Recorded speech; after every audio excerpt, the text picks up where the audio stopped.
This time I had a chance to step back. Everybody keeps saying, they changing us. No, we ain't changing up anything. It's the same thing we always do. You know? And when I lost him, I was hurt. That was my first time losing a fighter that you put so much into. Calvin Ford, what does he mean to you when you hear that name? What does he mean when you first hear that? A father. In a recent interview, Calvin Ford discussed his departure from Gervonta Davis's training team after Tank fired him. He expressed a desire to see Davis continue to advance, highlighting the need for someone who can effectively challenge and push him to new heights. However, Ford was also incensed at Tank's harsh behavior with him following the contentious Lemon Roach fight. What does he mean to you when you hear that name? It's the best for him. I'm hoping that he do what I need him to do. You know what I'm saying? You see how I ask him, are you ready? You know what I'm saying? Because I need somebody that's going to really push them so I can see different levels. This time I had a chance to step back. Everybody keeps saying, they changing us. No, we ain't changing up anything. It's the same thing we always do. You know? Going into the training camp, how was it? Or you said you stepped back a little bit. Well, how was it? Splitting the time. How's it going to be splitting the time to No, this is Saturday something night? we do all the time. Mm-hmm. You know what I'm saying? Right now, y'all know that's all I got to do is speak. They take out history since he was a kid. When I stepped in the gym, B said, "Yo, I'm glad you here now." He watched it. He said, "Boom," and I see the light will take. I just can't wait to see all of that come together. Fight with it. How's going back to being in the corner? How do you see Gervonta right now? Just being in camp, because at first when we talked to him in the press conference, he was very open about retiring and he was done. And now he said that y'all have to understand. He's a young man. He have a family. He want to do something. Enjoy something. Don't take some time. I took a little bit of time off. You know what I'm saying? It refreshes you. Get you back on that. An unexpected conversation between Tank Davis and his longtime trainer, Calvin Ford, took front stage during a pivotal point in the bout. Ford tried to wipe the perspiration from Davis's face and give him instructions in between rounds. Davis cut me off abruptly, telling me to stop and listen. This infrequent display of DAV's annoyance towards Ford raised the possibility of a more serious problem, such as a communication breakdown between the fighter and trainer. Davis.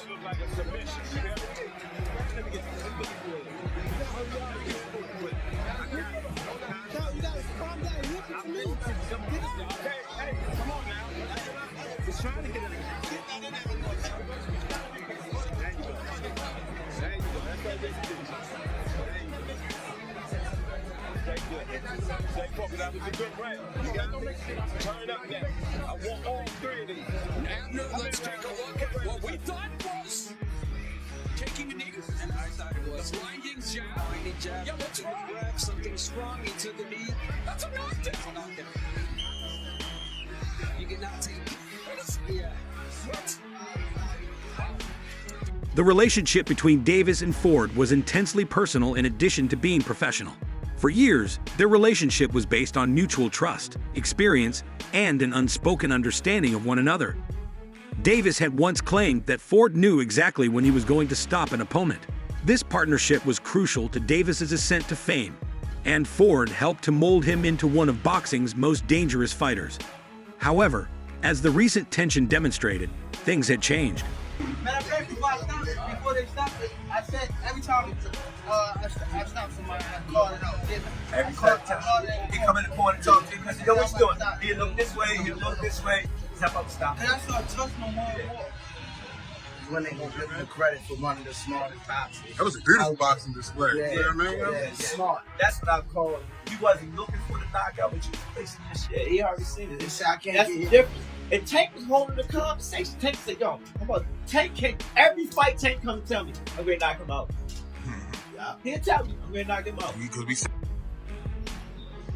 What's up? It's your boy Gervonta Davis. Make sure y'all like and subscribe on Garage Broadcast. According to stories that appeared months ago, Davis and Ford had split up professionally. Ford acknowledged the emotional toll of this, saying that people frequently don't understand my suffering, my beliefs, and my feelings about many things, but I do. Davis, however, appeared to adopt a different strategy. He implied that he wanted to go in a different direction, saying that the fewer people you hang out with, the fewer issues you face. Although he didn't explicitly confirm a split, his remarks implied that he was looking for a new beginning, perhaps without Ford at his side. Tank don't fuck with Coach Cal. When Tank was walking up, it looked like Coach Cal was about to give him that hug like he always do, and Tank just brushed him off like, fuck out of here, nigga. Oop, excuse me. Fuck out of here, nigga. Now it seems like Coach Cal on point, so you're not paying Tank no mind. And Tank over here, he go to this nigga, and watch this shit that he do. He gonna lift his jacket up, and like, our conversation is a secret. I don't want him to hear it. Type shit. Like, yo, what's up with Coach Cal and Tank? They really don't fuck with each other? Like, look, and he brush him off again, like, don't touch me type shit. Like, you see? Since he was just 7 years old, Calvin Ford had been Davis' trainer. Their relationship was about more than just boxing. It was about mentorship, family, and life. When Davis started to distance himself, Ford acknowledged that it was extremely painful for him. For someone who had devoted so much time and effort to Davis' growth, losing Davis as a fighter was like losing family.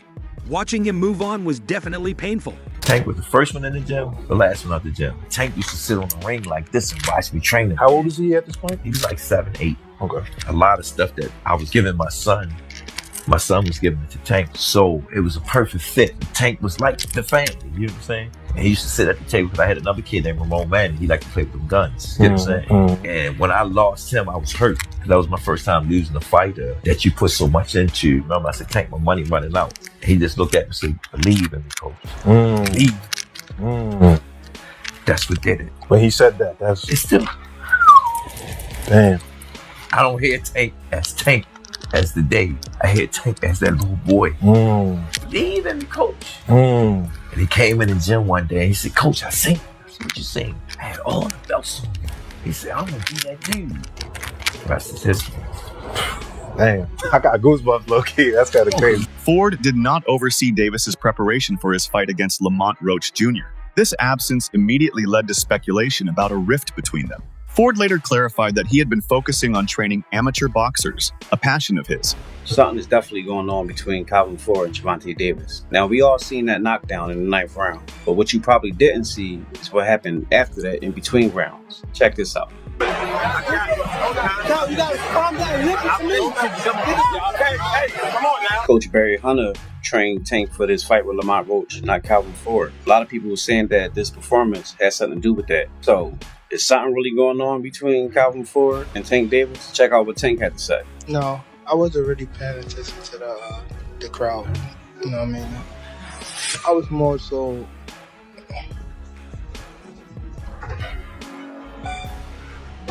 It's something we gotta work on in the corner, for sure.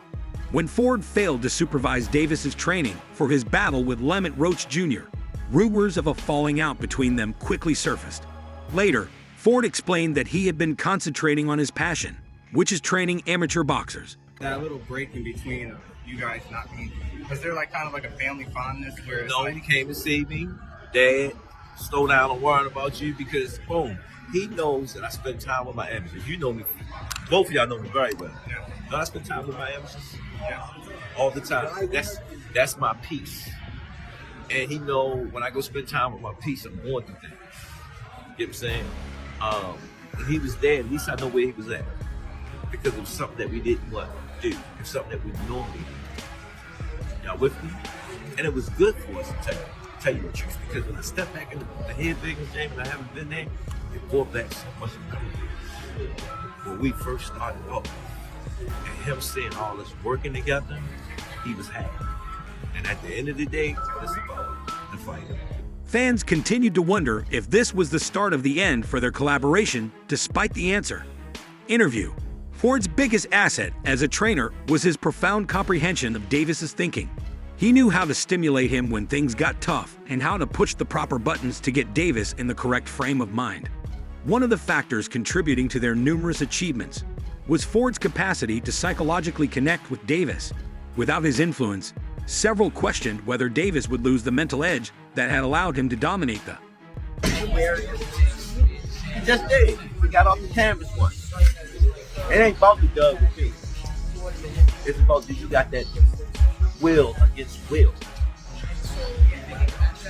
I don't know. I know I can.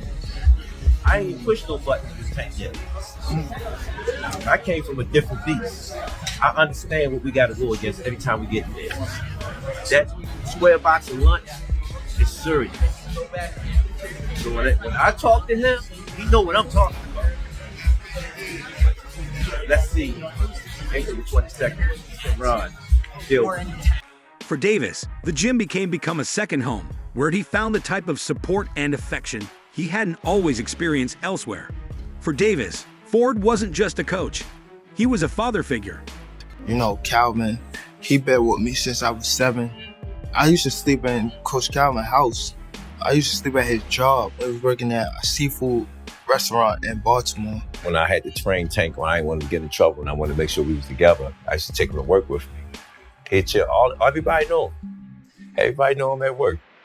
Remember, Calvin used to fuss at the guys that was coming up with me, and they was in the streets a lot. He was telling them, like, you can't have 1 foot in and 1 foot out. You gotta be, like, all the way in it. Like, focus on the goal, you know, and them guys, they went left, and unfortunately, they got killed. You weigh the odds out like that. Do you want them to go to jail or you want them to live? That's the whole idea. To come to the boxing gym. If I ain't had the people I had around me, like the people that started with me and things like that, I probably would have been off the scene for a long time. When rumors began to circulate, Davis confronted them head-on and reassured supporters that Ford would not be leaving. Davis was confident that their connection would endure. Calvin and I are not going anywhere.